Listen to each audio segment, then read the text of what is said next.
Assalamualaikum warahmatullahi wabarakatuh.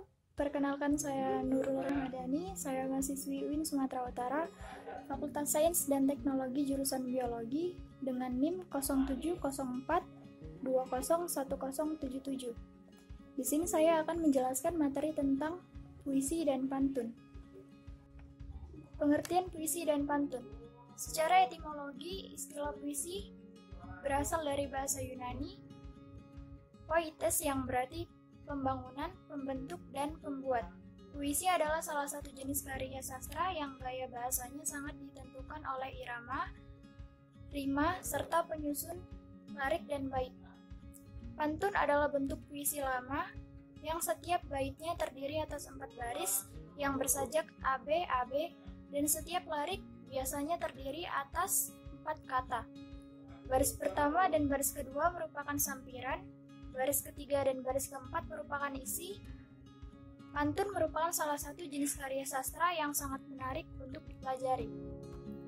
Pantun adalah suatu genre yang sangat dikuasai oleh masyarakat Melayu.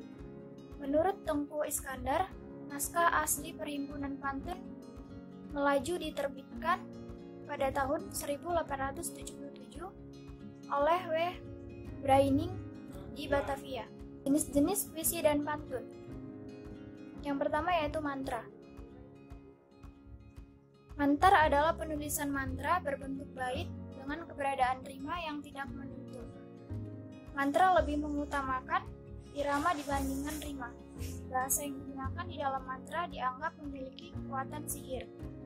Mantra hanya boleh diucapkan atau dibacakan oleh pawang atau dukun.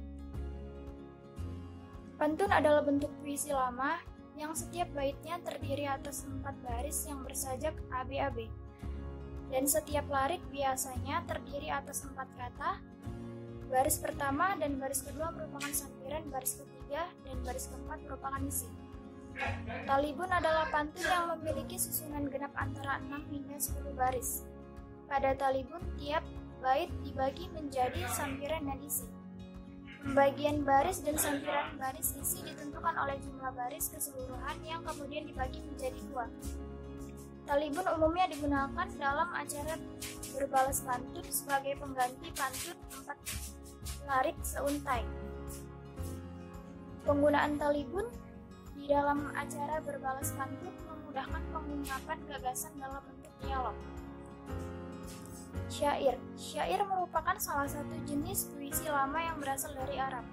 Penulisan syair mengutamakan penggunaan irama dan cerita. Tiap bait pada syair terdiri atas 4 baris. Setiap baris memiliki jumlah suku kata antara 8 sampai 12 suku kata. Gurindam. Gurindam adalah salah satu jenis puisi yang memadukan antara sajak dan peribahasa. Jumlah baris pada gurindam hanya 2 dengan rima AA. Gurindam berisi ajaran yang berkaitan dengan budi pekerti dan nasihat keagamaan. Soloka. Soloka adalah pantun yang mempunyai beberapa bait saling sambung menyambung. Nama lain dari soloka adalah pantun berkait atau pantun berantai. Baris pertama dan ketiga pada bait kedua menggunakan isi yang sama dengan baris kedua dan keempat dari bait pertama. Pola ini digunakan secara terus-menerus pada bait berikutnya. Kata sloka merupakan kata serapan dari bahasa Sanskerta, yaitu sloka. Sloka merupakan salah satu jenis puisi Melayu klasik yang berisikan pepatah atau perumpamaan. Pesan yang disampaikan di dalam sloka dapat berupa candaan, sindiran, atau ejekan. Pantun agama adalah pantun yang di dalamnya terdapat nilai-nilai atau prinsip keagamaan. Biasanya tak hanya tentang pengetahuan agama, namun juga berisikan perintah dan larangan menurut agama. Pantun nasihat merupakan pantun yang menjelaskan sendi kebaikan dana bermasyarakat, kemudian disampaikan melalui peraturan estetika kata. Pantun kasih sayang jenis pantun ini banyak digunakan untuk sarana perkenalan, mengungkapkan perasaan serta pujian dan termasuk pantun muda-mudi. Pantun adat istiadat. Pantun ini berisi ungkapan tradisi dari leluhur, sehingga harus dipelihara dan tak boleh dilupakan. Fungsi pantun adat istiadat merupakan bentuk peraturan atau norma dalam masyarakat. Pantun anak. Pantun anak adalah pantun yang isinya khusus atau menceritakan tentang dunia anak-anak, sehingga pemilihan bahasa yang digunakan pun biasanya akan lebih mudah dipahami. Pantun jenaka, salah satu jenis pantun yang paling sering dijumpai dalam berbagai acara. Semisal pernikahan adat Betawi, jenis pantun jenaka sendiri memiliki tujuan untuk menghibur pendengarnya. Kadang juga digunakan untuk menyindir. Pantun teka-teki. Pantun teka-teki ini adalah pantun yang berisikan tebakan atas sebuah teka-teki, dan untuk melengkapi pantun teka-teki biasanya dibutuhkan jawaban. Unsur-unsur puisi dan pantun. Unsur puisi. Yang pertama yaitu unsur intrinsik, diksi. Diksi adalah pemilihan kata-kata yang digunakan oleh penyair dalam puisinya. Puisi adalah bentuk karya sastra yang padat dengan sedikit kata-kata, sehingga diksi atau pemilihan kata menjadi sangat penting dan krusial bagi nilai estetika puisi. Imaji. Imaji adalah unsur yang melibatkan penggunaan indera manusiawi. Imaji dapat dibagi menjadi 3, yaitu imaji suara atau auditif, imaji penglihatan atau visual, dan imaji raba atau sentuh atau imaji taktil. Kata konkret. Kata konkret merupakan kata yang memungkinkan terjadinya imaji. Kata konkret bersifat imajinatif sehingga memunculkan imaji. Biasanya berhubungan dengan kata, kiasan, atau lambang. Gaya bahasa. Gaya bahasa atau majas adalah penggunaan bahasa yang bersifat seolah-olah menghidupkan dan menimbulkan makna konotasi dengan menggunakan bahasa figuratif. Beberapa macam majas yang sering digunakan pada puisi misalnya seperti retorika, metafora, personifikasi, hitotes, ironi, sinekdok, repetisi, anafora, antitesis, klimaks, antiklimaks, satire, paradoks, dan lain-lain. Rima atau irama merupakan persamaan bunyi pada puisi baik di awal, tengah, atau pada akhir. Baris puisi sementara ritma adalah tinggi rendah, panjang pendek, keras lemahnya bunyi. Tipografi. Tipografi atau perwajahan adalah bentuk puisi yang dipenuhi dengan kata, tepi kiri, kanan, dan tidak memiliki pengaturan baris. Biasanya pada baris puisi tidak selalu diawali huruf besar atau kapital yang serta tidak diakhiri dengan tanda titik. Unsur batin puisi. Yang pertama yaitu tema. Tema adalah unsur utama pada puisi karena tema berkaitan erat dengan makna yang dihasilkan dari suatu puisi. Pada puisi, sebuah tema menjadi landasan dan garis besar dari isi puisi tersebut. Rasa. Rasa atau feeling pada puisi merupakan sikap penyair terhadap pokok permasalahan yang terdapat dalam puisinya. Pengungkapan tema dan rasa erat kaitannya dengan latar belakang sosial, pengalaman, dan psikologi penyair. Nada. Nada yang dimaksud atau suasana pada puisi adalah sikap penyair terhadap pembacanya. Nada berhubungan dengan tema dan rasa yang ditujukan penyair pada pembaca. Bisa dengan nada menggurui, mendikte, nada sombong, nada tinggi, atau seolah ingin bekerja sama dengan pembaca. Amanat. Amanat pada puisi atau tujuan merupakan pesan yang terkandung dalam sebuah puisi. Amanat dapat ditemukan dengan memaknai puisi tersebut secara langsung atau tidak langsung. Unsur intrinsik puisi. Yang pertama yaitu unsur biografi. Yang dimaksud unsur biografi yaitu latar belakang atau riwayat hidup dari penyair puisi. Tentunya pengalaman hidup dari penyair akan mempengaruhi karya puisi yang diciptakan. Yang kedua yaitu unsur nilai. dalam puisi selalu mengandung unsur nilai-nilai yang terkandung di dalamnya.